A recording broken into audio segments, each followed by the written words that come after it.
পুজো মানেই বাঙালির দেদার খানাপিনা, সে দুর্গাপুজো হোক কিংবা ঘরোয়া সরস্বতী পুজো। পেট পুজো ছাড়া সম্পূর্ণ নয় বাঙালির কোনো উৎসব। কিন্তু বসন্ত পঞ্চমীর সকালে বাগদেবীর আরাধনায় তোড়জোড় যখন চলছে জোর কদমে, তখনই যেন বাদ সাধল বাজার দর।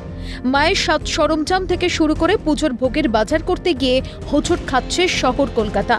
মানিকতলা বাজারে দ্বিগুণ দামে বিকোচ্ছে ফল, ফুল ও পুজোর অন্যান্য সামগ্রী। ফুলের দাম বাড়ায় আম জনতায় চাহিদায় পড়ছে ঘাটতি। পুজোর দিনে উদ্বিগ্ন বিক্রেতারাও। দামটা অন্যান্য দিনের তুলনায় গেঁদা সরস্বতী পূজার বাজারে দাম আছে, ধরুন না আপনার 400 টাকা, 350 টাকা কুড়ি গেঁদা পাইকারি মার্কেটে। বাজারে এসে নাজেহাল পরিস্থিতি কলকাতা থেকে রাজ্যের বিভিন্ন প্রান্তের বাঙালিদের। মানিকতলা বাজারে অন্যান্য দিনের তুলনায় আজকেও সমস্ত জিনিসের দাম ঊর্ধ্বমুখী। কিন্তু ফল ফুলের দাম বাড়ায় লাগাম টানতেই হচ্ছে চাহিদায়।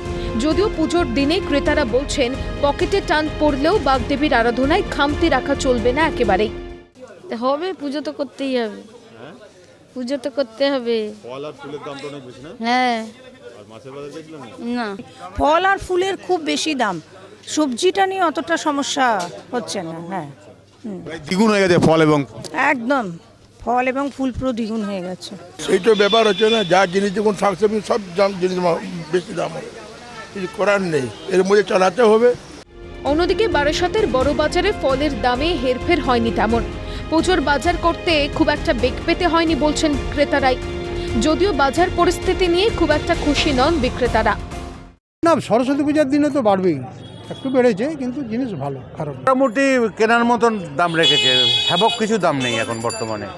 রাতের দিকে যে ভিড়টা হচ্ছে তেমন ভিড় হচ্ছে না, যেমন ভিড় মানুষ চাইছিল সে তেমন ভিড় হচ্ছে না, কারণ দুদিন পুজো পড়ার কারণে ভিড়টা তেমন হচ্ছে না। সরস্বতী পুজোর বাজারে চাপানুতোর সকাল থেকে। ফল ফুলের দামের পারদ চড়লেও সবজির দামে তেমন হেরফের না হওয়ায় আংশিক স্বস্তি ক্রেতাদের। সব মিলিয়েও বাগদেবীর আরাধনায় বাঙালির উন্মাদনায় ভাটা পড়েনি একেবারেই, তা বলাই বাহুল্য। ক্যামেরায় জনি মণ্ডলের সঙ্গে মফিজুল ইসলাম ও অপু শীলের রিপোর্ট, ক্যালকাটা নিউজ।